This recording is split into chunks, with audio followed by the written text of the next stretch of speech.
مژده به علاقه‌مندان طب قدیم و طرفداران داروهای طبیعی و گیاهی.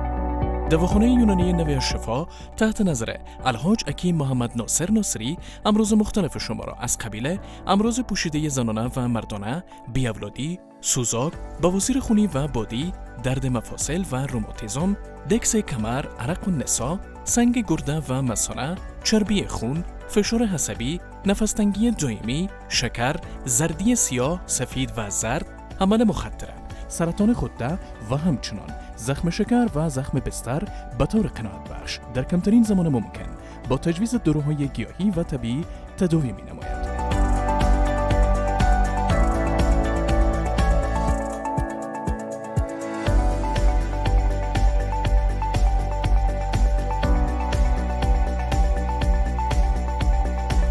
دواخانه یونانی نوی شفا دوست صحت و سلامتی شما. آدرس کابل، جاده میوان، دهن کوچه دوم مندوی، منزل دوم، مارکت آجی گلاخان.